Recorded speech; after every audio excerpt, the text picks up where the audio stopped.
There's a requirement to cover a hanger in a spiral swirl. It's done very much like a regular spiral. It just starts a little differently and you work around the hanger. And I'll show you that. This works easiest on a wire hanger. I'm going to start right here where the Y is, and when I come around the other side, I'll catch my tails and weave them in as I go around the top.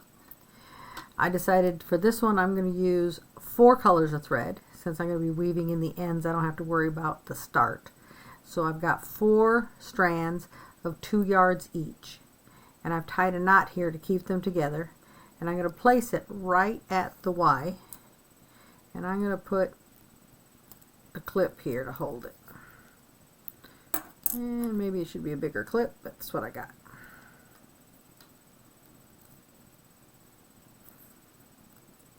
Alright, so it's got my 4 there. I have a black and green in this hand and a white and pink on this hand. You do it the same as a regular spiral, but I'm going to incorporate the hanger. So normally take the highest one, which in this case is my black one, but I'm going to go behind the 2 strands plus the hanger and come up between the white and the pink. Okay, and I cross over the hanger also. So now I've got my first stitch. I did my left side, so now I'm going to do my right side. I can go underneath the hanger, across 2, come up between, and incorporate the hanger. So that's 2. Now I'm going to go to the left side again, grab the green one, go behind the hanger, behind the black, between the pink and the white, bring it up, and cross it back. So I've done 1 complete round. And it's going to start looking like your normal spiral that you did before. Okay, I'm going to do the white one, behind, between the 2, and in front of the green one, and see if I can bring this tight and see if you can see it in the camera. So now I do the black one, behind the 2, up in between, and in each case it's the same spiral stitch you were doing before. It's just that the hanger is in the mix. Okay, and it gets easier once you get off the neck of the hanger and you're down in the straight area.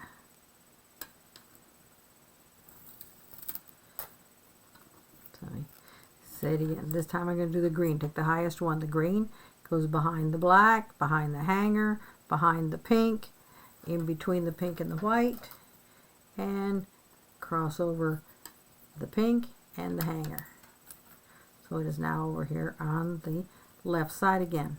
So my green and my black in this case are always on the left, and my pink and white are always on the right. The highest one is the white one, so it goes behind the hanger, behind the pink, behind the green, and comes up in between the green and the black, across the hanger, and in front of the green one. And I'm starting to come around this corner. Same stitch, back behind, between the pink and the white,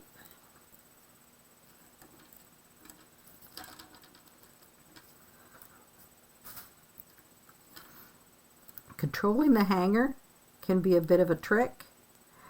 I have found that I have wedged it in a book, I have wedged it in a couch, I have balanced it against my body, whatever works for you. But take the highest one, behind 2 and the hanger, between, across, and back to the left above the hanger.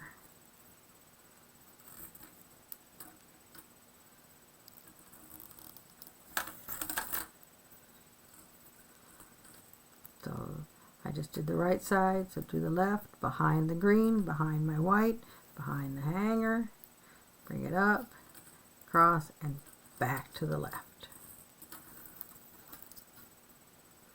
Pink one behind 2 and the hanger, between, come up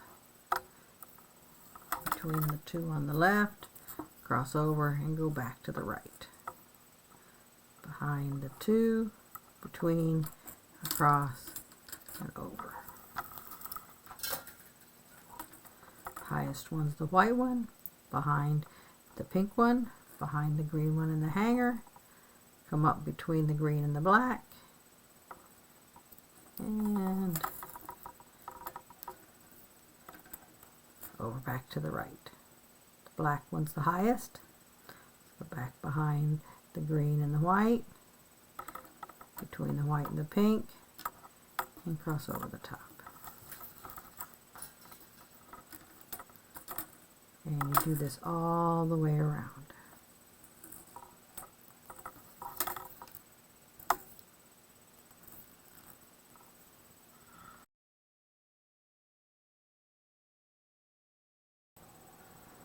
Okay, I've undone the knot, and I've got the 4 strands from where I started hanging on with this clip to the hanger. And now I'm going to lace everybody together. So, same way as we always do, it goes behind, between the 2, and up. But now I'm at the neck. So the next one's going to go behind, and it's going to go behind including the neck of the hanger above, and it's going to capture all those beginning strands. So not only do we capture the hanger, but we capture the beginning strands.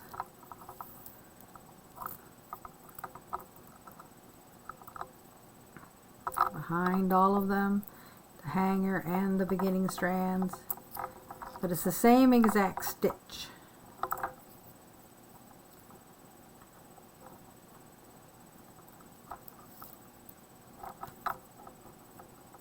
Just gets quite a bit fatter because there's so much stuff inside the core. See how it's coming along there?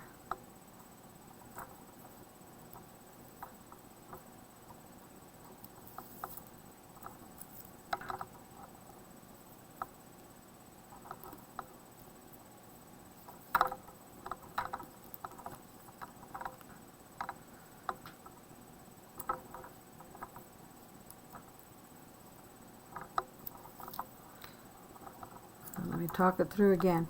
So the highest one is this green one, goes behind everything, goes up between the 2 on the right, goes back to the left. Now the highest is on the right. Right goes behind everything, up between the 2 on the left, and crosses back to the right. Okay? Always take the highest one, back behind, between the 2 on the opposite side, and down to the back to the side it came from. Now I'm going to take this clip out because I've captured enough that this is not going to slide. So these are pretty long, so I'm going to hold these here and I cut these shorter.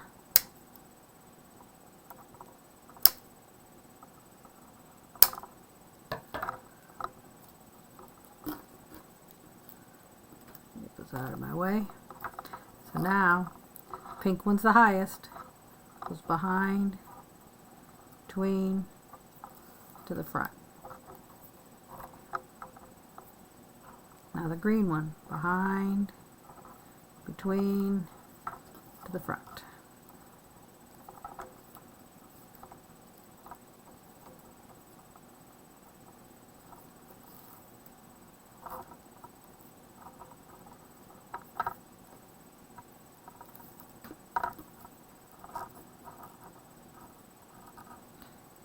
Next one here is this pink one, behind, between, to the front.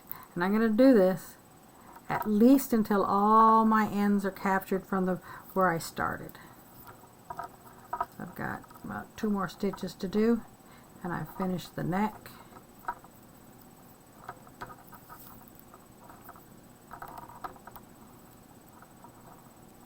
It's the same stitch we've been doing all along. Take the highest one, behind everything, between the two on the opposite side, and then back to the side it came from.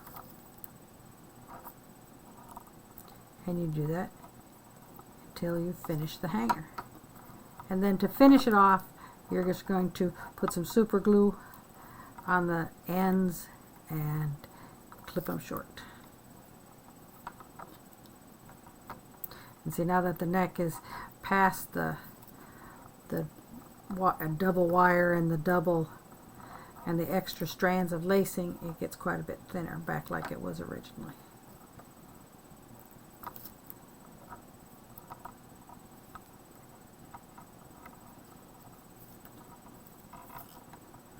Trick is to keep this nice and tight. It doesn't get too loose on you as it goes.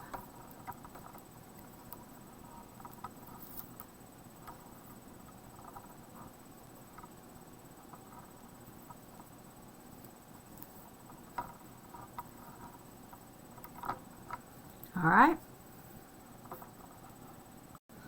So I've come to the end, and I put a little drop of super glue right here to hold this down. I'll put a little bit more over here. And when it's nice and dry and stable, then I will trim them short. This glue takes a little bit to dry, so I will have to hold it for a few seconds, but you get the idea.